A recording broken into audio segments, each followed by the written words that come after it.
Amy, let me tell you about a magical place that is so exactly designed to be enclosed space, year-round fun for the whole family that I bet you already know what I'm going to say before I even say the name. Let's say it together on 3. 1, 2, 3.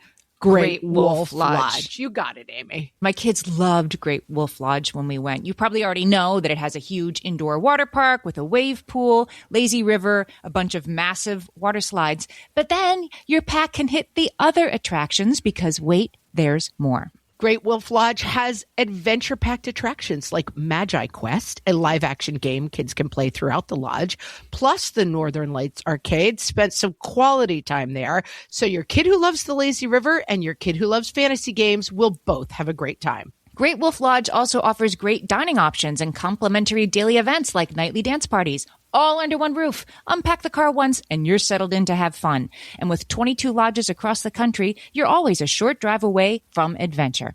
We've both had such great times at Great Wolf Lodge, so bring your pack together at a lodge near you. Learn more at greatwolf.com and strengthen the pack.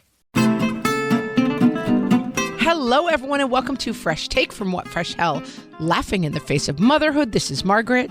And this is Amy. Today, we're talking to Jessica Calarco. She is an associate professor of sociology at the University of Wisconsin. Jessica is an expert on families, schools, and inequalities, and she's also a mom of 2. Jessica is the author of multiple award-winning books, including the latest. We're going to talk about it today, Holding It Together: How Women Became America's Safety Net. Welcome, Jessica. Thank you so much for having me. So let's start in 2018, which is when I think you started the research for this book, following about 250 families. You started out with a plan, and then life has other plans. Tell us what happened.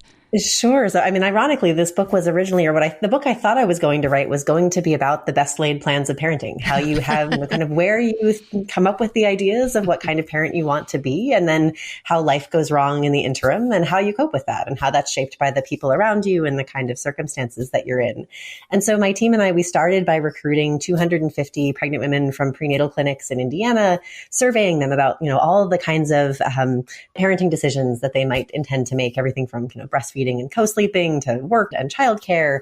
And then we were planning to follow those same moms over time, checking in with them, roughly every 6 months as their babies got older to see what kinds of decisions are you actually making. And so we were still in the field with that project, myself along with a team of graduate and undergraduate students when the pandemic hit in early 2020. And it became very apparent very quickly how much of an impact the pandemic was having on families with young children. And so we kind of, at the time I had, my own 2 kids. My oldest was in kindergarten and my youngest was 2. And so, it was with my own kids running around at home. And so I sort of had this inflection moment of, do I abandon the project or do I sort of dig in further? And given what I was experiencing and given what folks around me were experiencing and what we were hearing from our participants, it made sense to keep the project going. And seeing that the challenges that families were facing in the pandemic is really what drove me to want to write this book, and also to collect more data beyond that sort of initial set of data. We did 2 additional surveys, each with about 2,000 parents from across the U.S. to sort of see how are these, patterns playing out on a larger scale. And also, there was a moment when I was writing this book that it seemed like we might actually build back better, that we might get to a point where we, had the kinds of policies that would make things easier. And, we didn't. Things fell apart. And so that became part of the mission of the book, too, is to explain, why have we continually failed, even when we have these moments where change seems possible, to actually build towards something better, something that might get us to the point where we're not just relying on women to hold it together, but instead building the kind of safety net that would actually hold us all. So during the spring of 2020, you did an interview with Anne Helen Peterson, and we talked about it on this podcast because there was a quote at the top. The title of the interview went kaboom. Your quote was, "Other countries have social safety nets. The United States has women." And we said, oh my gosh, she's right. And we did a whole episode talking about this. It was a collective awakening. And did you hear from women around the country from that? Like, yes, you're right. You need to talk about this? Yes, very much so. And certainly, both the response from, families that we had been following and people that I, talked to across the country, both, media folks, and then certainly individual people who've reached out and said that interview resonated with them. This is, part of what kept me going and part of what made writing this book feel so imperative, was that this is a moment where so many of us were finding ourselves struggling against the unrealistic expectations and without the kind of support that we would actually need to make it through such a challenging moment. And certainly even the end of the pandemic or, the changes in the pandemic haven't necessarily overcome those challenges, and that we're still in a moment where many families are struggling and where oftentimes it's women who are forced to pick up the pieces in the process. I have family members who work in healthcare, and during the pandemic, a lot of the story became like, you're our hero and we're banging pots and thank you. And here's the big banner out front. And quietly behind the scenes, I definitely heard some like, I didn't sign up for this. I signed up to work in a hospital, not work 18-hour shifts and live apart from my children. And I think the narrative around women often has this same kind of like pat, like, oh, you're the hero of the family. So let's not address any of the other things that are going on. Like, let's not talk about healthcare. Let's just give you a big gold hero star, and I think that's really reflected in the book, this idea that hero status or that you're saving us all is filling in for, let's make some changes that would make this better. Definitely. I mean, we valorize things that we don't want to actually value, in the sense that, we treat mothers. That's very well said. That's very well said. And I think that fits with the way that we treat mothers in this country, in the way that we tend to, put them on a pedestal and treat the work that they are doing as sort of superhero work. But arguably that kind of almost treating it as, how does she do it? How does that make it possible? Makes it seem, kind of reinforces this myth that women are just naturally suited for this kind of work, and gives men an out to be able to say, she's just better at it than I am. And many of the dads that we talked to had that kind of approach and just said, she's, I don't know how she does it. I don't know how she keeps the kids alive and does the laundry and does the cooking at the same time. And it, excuses them from feeling as though they have to participate in that kind of shared project of care. And so that's kind of in the book how I talk about the kind of, unpaid and underpaid labor that's disproportionately done by women operates to kind of maintain this illusion of a DIY society, makes it seem as though we can get by without this larger social safety net that many other countries take for granted, because we sort of assume that women are doing all of this and that it's not hurting them in the process, that they're able to make it work without sacrifice. And during the pandemic, school is canceled, everybody's home.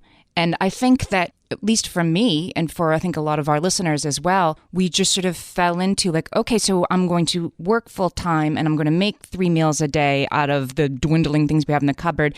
And I'm also going to make sure my children are sitting in their seats doing Zoom school full time, and all the additional responsibilities, the fear, the worry, the running out of toilet paper, that all just flowed to the woman. And I think we all sort of blithely accepted that as ours to do. And then we're like, wait a minute, this doesn't make any sense. This is way too much. But I guess the point is, on the way in, we were like, okay, yep, so I have to do all this. The mom has to be in charge of all the schooling too. I don't want to blame it on us, because I don't think it's us. I think it's society. I think it's in the groundwater. But is that the first step, that we sort of took it all on without wondering on the way in whether it was really ours to do? I mean, I think we have to think about how, to your point, we kind of laid the groundwork for this kind of inequality long before the pandemic, in the sense that, yes, in most couples that we talk to, mothers became the default parent when schools and childcare centers closed, without even ever talking about it actively with their partners, that it was just assumed that that would happen. But what we found in digging a little further into that was that there were often conditions in place,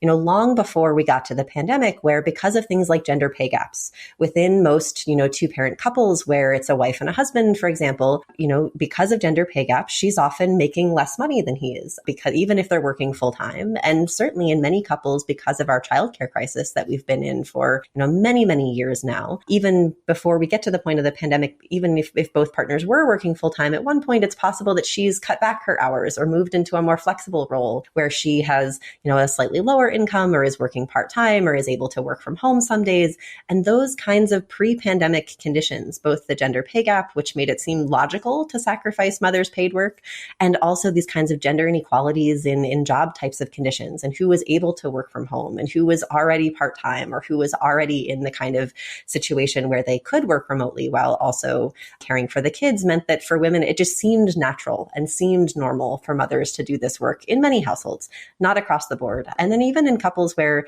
both partners were able to work remotely together with the kids at home, this was sort of one of the saddest findings to come out of the research, was that dads were often, because of they had played a sort of smaller role in parenting and often didn't have to be the default parent before the pandemic, were less used to the stress of having to parent full time while also working from home. And many of them got angry with their kids in ways that led moms to say, you know what, it's better if you're not here, or better if I just do most of this because you're not emotionally in a place to be able to handle this. And that bore out in our national survey data too. It was, white dads with college degrees were the ones who were we asked everybody, how often are you yelling at your kids? And those dads were the ones who were most likely to say they were yelling at their kids at least once a day, like 60% of them. And that was, far higher than in other groups of parents. And that was because they were the ones they were the dads who were able to work from home, but they often didn't have a lot of experience when it came to having to parent while working full time, and were in these oftentimes high powered, executive types of roles or kind of managerial types of roles where they were feeling a lot of pressure themselves. And that led to frustrations in a lot of cases. And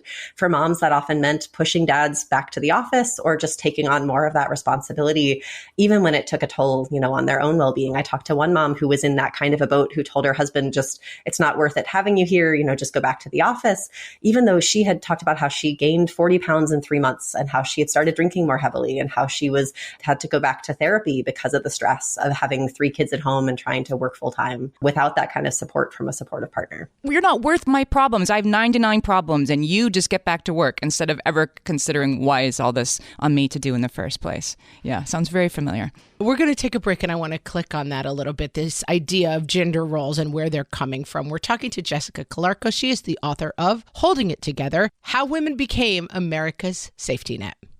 Hellions, it's time for some spring cleaning, and I don't just mean the coat closets. Doing your financial spring cleaning can actually be super easy when you let Monarch do your financial spring cleaning for you. One dashboard that gets your entire financial life organized. No more clutter, no more mess, no more logins scattered everywhere, just accounts, investments, property, and more, all in one place. Get your first year of Monarch for half off, just $50 with promo code FRESH. Monarch allows you to look not only at what you've already spent, but also to plan for the future. With Monarch, you can set savings goals, plan for big purchases, and notice spending trends before they become a problem. I can generate cash flow reports that show me what we spent this quarter, this month, what we're probably going to spend next month, and feel prepared, organized, and knowing how to plan for the future. No more surprises and a lot more clarity. Try Monarch. Use code FRESH at monarch.com to get your first year half off at just $50. That's 50% off your first year at monarch.com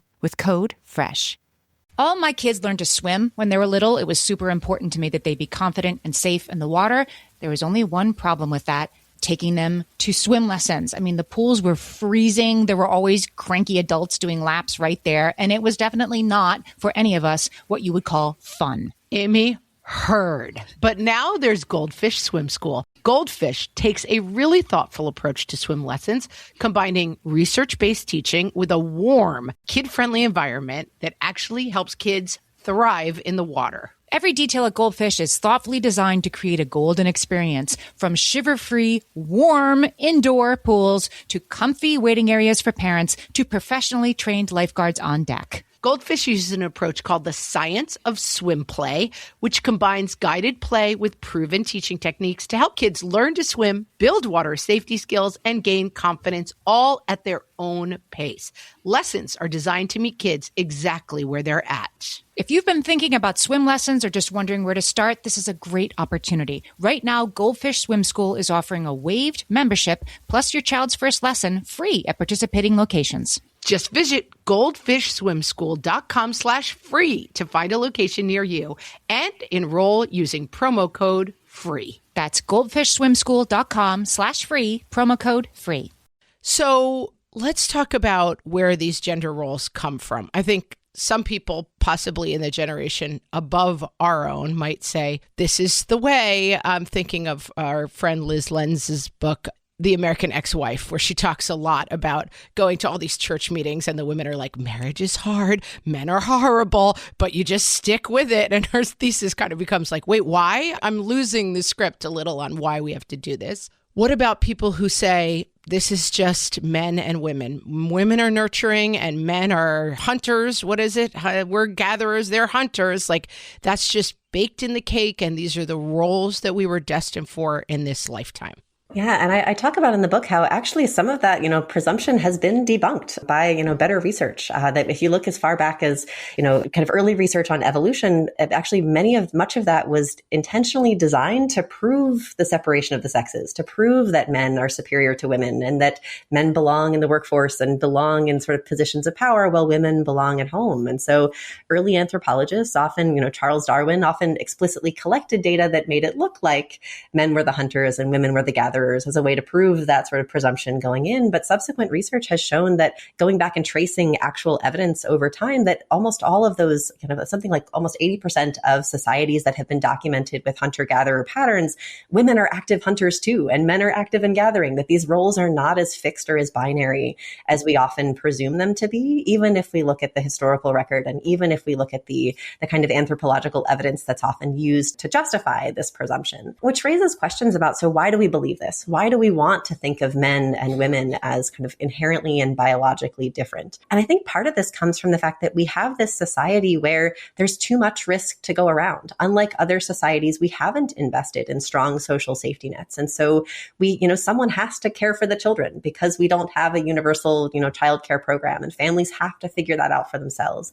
And I talk in the book about how 75% of stay-at-home moms have household incomes of under $50,000 a year. And many of them get pushed into those kinds of roles because they can't afford childcare, but they make a little too much money to be able to afford or to qualify for government programs. But once mothers are in that condition, they don't want to feel bad about themselves that they're not able to do paid work. And their husbands or their partners don't want to feel bad about themselves for pushing their wives home. And so these ideas become sticky because they help to justify arrangements that are made necessary by the kinds of, structural conditions that we have in our society, that it's easier for men to think of themselves as the good guy if they believe that their wives are just happier at home, or if they believe that their, kids are better off if moms are at home. That way they don't have to feel bad about themselves. They don't have to feel sexist if they, are in that kind of arrangement, or if that's the arrangement that makes the most sense for them. And similarly for moms, if they, if that's the financial arrangement that makes the most sense for their family, they don't have to feel like they're lesser than.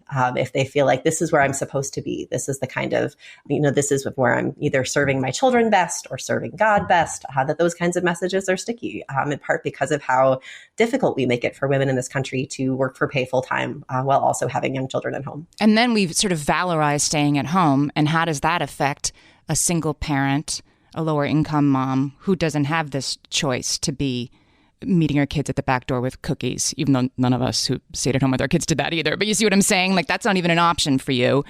And there's the guilt of that. How does that play in for lower income women? Yeah, very much so. I talked to one mom who, a low-income Black single mom who didn't have access to pay either, affordable childcare or paid maternity leave from when her child was tiny and was relying on welfare payments, and did manage to find subsidized childcare through that. But because of welfare rules, had to go back to work right away as soon as her son was born, and never really got to have time with him at home when he was an infant, and ended up unemployed during the pandemic. And she talked about how that was the first time she'd ever got to spend extended time with her son, how much she enjoyed just getting to teach him how to play Connect 4 and draw pictures with him and get to do craft projects and watch videos with him. That this was, the best time of her parenting life to some extent, even at a moment where many others were struggling, because she had access to things like rent relief payments and, moratoriums on having to pay her utility bills and things like that, and had some money coming in from government stimulus payments. That this was a time that actually felt good for her as a mother because she'd been denied those kinds of opportunities to have time with her son when he was very young. And this, as we often talk about the sandwich generation issues. This also comes for us in two forms, that often we're taking care of young children at home, and then we're starting to deal with aging parents and those extremely high needs and often medical needs. I have found myself in positions of trying to provide care that I am vastly unqualified to provide, and that is extremely personally overwhelming.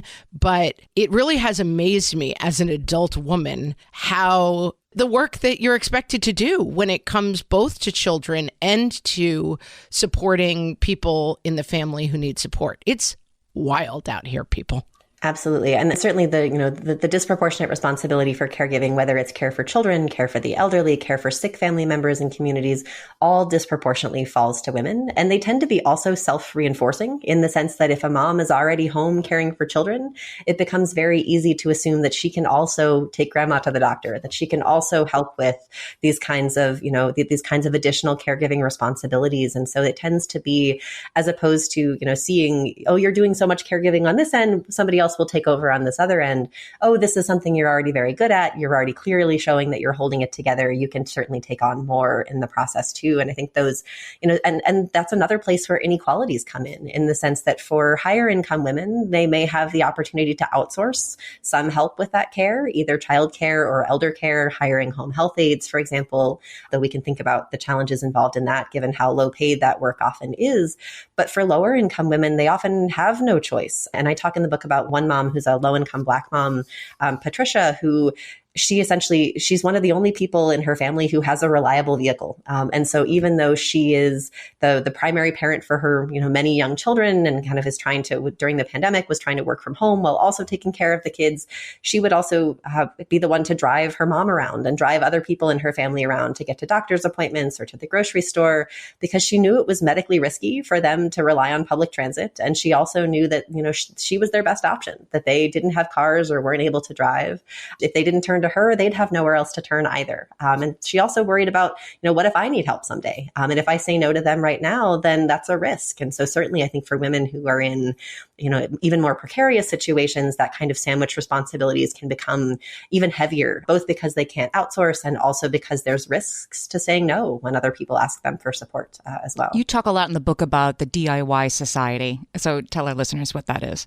Yeah. So the DIY society, other countries have invested in social safety nets to help people manage risk. They use taxes and regulations, especially on wealthy people and corporations, to essentially protect people from falling into poverty and precarity, to give people a leg up in reaching economic opportunities, and also to make sure that people have the time and energy to contribute more equitably and more sustainably to the shared project of care, to care for their loved ones, even in a sort of informal way. In the US, we've instead tried to DIY society. We've kept taxes low. We've slashed huge holes in the safety net that we do have. And we've essentially told people that if they just make good choices, that they won't actually need government support at all in order to get by. But the problem, of course, is that you can't actually DIY society. Forcing people to manage all of that risk on their own has left, many families and communities like Patricia's that we talked about kind of teetering on the edge of collapse, that nobody has enough resources to go around and everyone is scrambling. And yet we haven't collapsed, or at least this is what I argue in the book, because women are the ones filling in the gaps, that they're holding it together. They're holding together both our sort of threadbare social safety net and also holding together our economy. They're often, in addition to being the ones who do the unpaid labor when it comes to caregiving at home, they're also the ones filling the lowest paid jobs in our economy. 70% of the lowest wage jobs are held by women, often jobs in things like home health care, childcare, customer service. And then they also hold underpaid jobs, jobs in social services, social workers, teachers, nursing.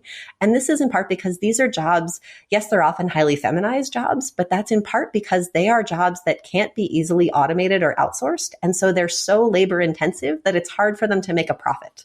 And so they don't work well with our, highly capitalistic market driven system. Somebody has to do this labor, but it's never going to make anybody any money. And so the idea is that we can get that labor done by pushing it onto people who are willing or have no choice but to take low salaries and low benefits for doing that kind of labor. And oftentimes women are the ones who get pushed into those roles by virtue of the kinds of caregiving responsibilities that they have at home that leave those kinds of jobs as the best options available to them.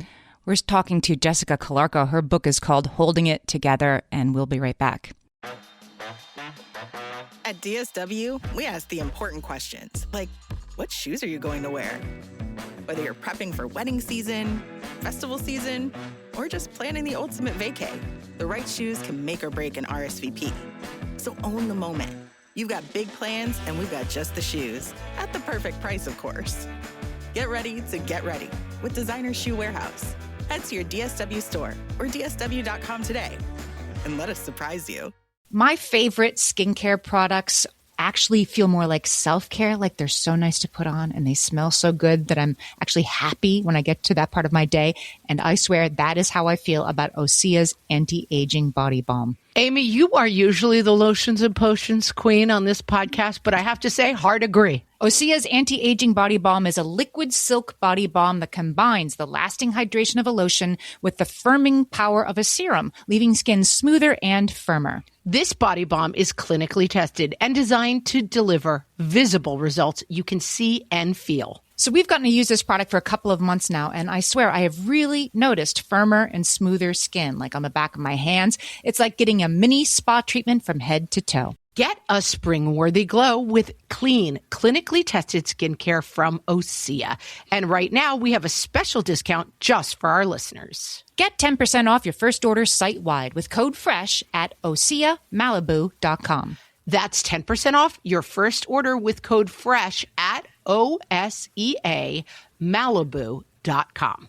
Jessica, there's one more turn of the screw that I want to get to because you lay it out so well, which is that guilt is then weaponized against us. This woman, Patricia, you were talking about, I don't know Patricia, but boy, she does a lot. And all of us were like, wow, that's a lot. You're taking on more than anybody should be expected to handle. But I bet one of the things she's dealing with is guilt, that she's shortchanging somebody, that she's not doing more. And talk about why that is and how that's then turned back against us. Sure. This DIY model that we live under tells us that if we do just make those good choices, if we pick the right partner, if we get the right degree, if we choose the right job, if we make the right choices for our children, we should be happy. We should be secure. Our children should have happy, healthy futures. But the reality is that there's too much risk for that to happen. But the messaging at least leads to guilt. It leads us to blame ourselves if we find ourselves struggling, if we find our children struggling, if we can't achieve the kind of success that we've been promised in this kind of a DIY model. And certainly for Patricia, that was the case in the sense that,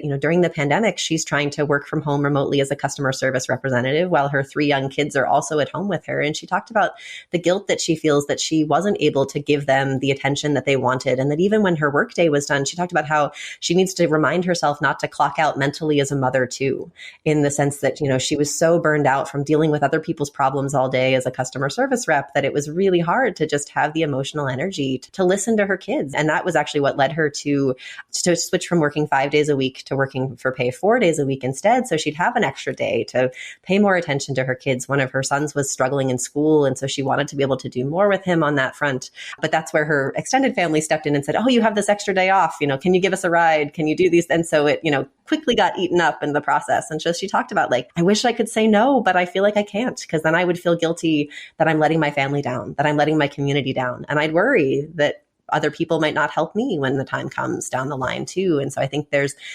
this guilt comes from the kinds of undue pressures that we place on women, the expectations that we create that if we just make these good choices, that we'll all be okay in the end, even though that's, part of the illusion that really, and oftentimes it's easy to hold up examples of people who have been successful and say, look, they made all these good choices and they're successful. But it's important to remember that correlation is not causation. And just because someone achieves success doesn't mean necessarily that the things that they are doing are what led them there. And that oftentimes it's privilege that makes that kind of success possible instead. We always try to turn to solutions in part 3, and these solutions are complicated. There's 2 parts here. There's the personal level of this problem and the societal level, so that I can look and say, right, the societal safety net has been eroded, and that's this huge problem, and who knows how we're ever going to change it.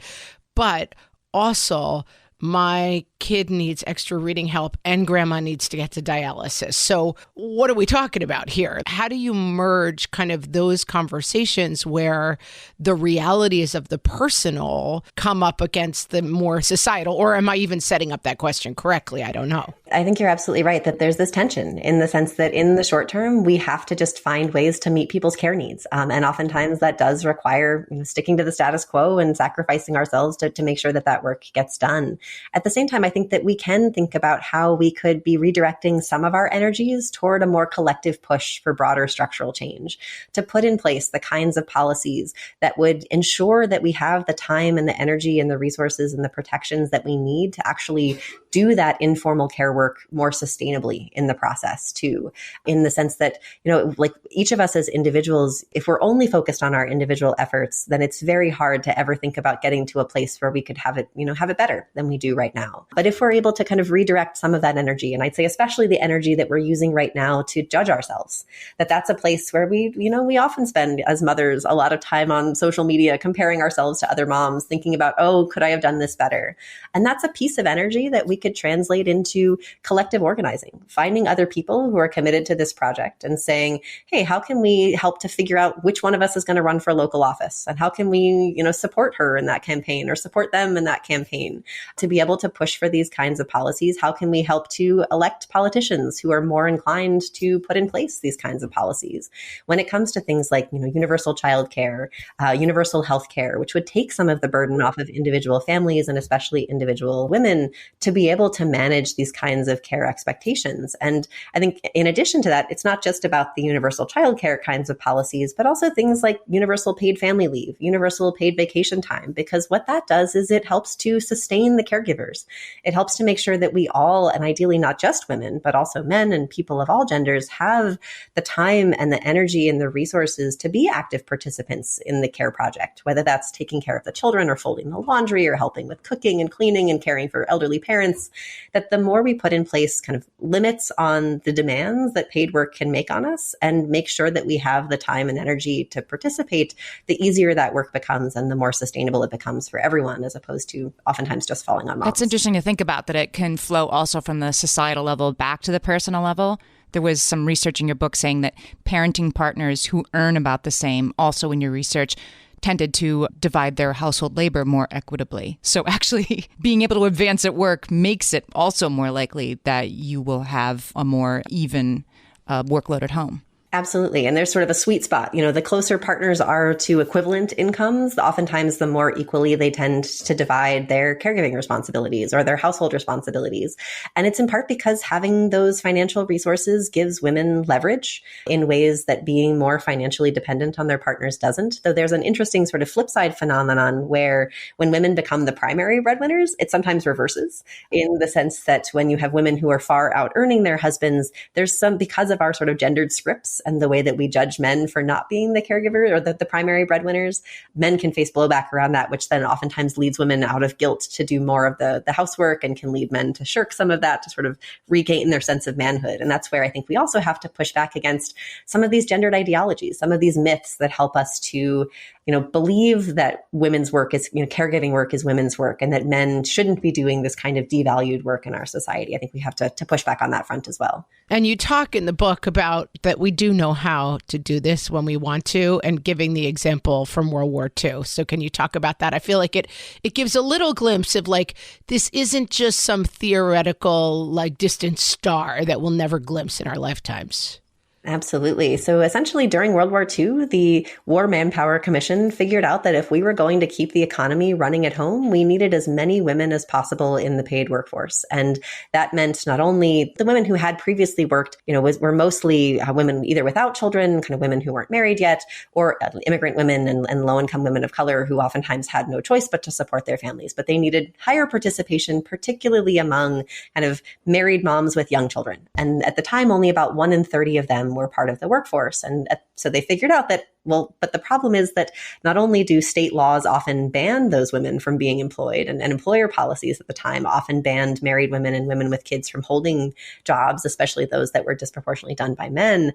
But there wasn't really any system of childcare for these women who might want to be able to participate in paid work for themselves or for their families or for their country, for that matter. And so what Congress did was it used funding from the Lanham Act, which was designed as a sort of defense spending bill to provide things like hospitals and housing working in communities that were a part of the defense production effort, used that money to build childcare centers in many communities across the U.S., particularly those that were heavily involved in war production efforts. And in the wake of that change, I mean, these were centers that provided high quality care, oftentimes for 10 or 12 hours a day, sometimes around the clock in some places that had high factory production needs, in addition to after school care for kids and summer care, kind of filling in all of these gaps that families are often trying to fill with high quality care that cost typically less than $10 per day in today's dollars. So this was affordable, high quality, widespread care that worked really well. The workforce participation among mothers of young children went from 1 in 30 to 1 in 6 in the course of putting these programs in place. And the vast majority of women who joined the labor force because of these centers wanted to stay there after the war ended and wanted to continue in those jobs, and certainly could have. That's what other countries did. Places like France kind of used this moment post-World War II to build out their national childcare systems that they still have today and that they've continued to expand over time. We instead decided to prioritize the short-term health of the economy and the jobs of men, and essentially pushed women out of the workforce, closed these centers, and allowed states and employers to kind of resume those restrictions on employment for moms and for married mothers of young children. And that, it led us to the 1950s, which we often think of as that's what families used to look like. But really, that was a sort of particular moment in time that could have looked very different if we had taken the policies that we'd put in place during World War II and used them to essentially build back better in the wake of the war, as opposed to moving us toward a more sexist model like what we saw instead. This book is amazing because you walk us through all the reasons that things are broken, and you do it in a very engaging way. And then I feel like there are ways to build back better, even if we haven't used them yet. And I think you give us so many options of how to sort of make that happen for ourselves. What do you hope that readers take away from this book? Sure. I mean, I think my hope is that readers take away from this that change is possible, that we don't have to do it all individually, and that if we actually fight collectively, that at least for now, we still live in a democracy, which means that if enough of us are willing to fight and to push for these better policies, we can put in place policymakers who are willing to fight for the kinds of changes, for the kinds of social safety nets that would actually provide support for families, and that would mean that families and communities don't have to rely on women to hold it together, and that we'd all be in a place where we can help hold it collectively in a more sustainable and equitable way. I see what you're doing there with that title. We're all going to hold it together. I get it now. Mm-hmm. Exactly. Yeah. Jessica Calarco's new book is called Holding It Together, How Women Became America's Safety Net. We're going to put the link to buy the book in the show notes because everybody should buy it. Jessica, tell our listeners where else they can find you. Sure. You can find me on my website, jessicacalarco.com, or on Twitter at Jessica Calarco. And we will link to both of those places in our show notes. Jessica, thanks so much for this great conversation today. Thank you. Thank you for the terrific questions. It was a pleasure to be here. Thanks, Jessica.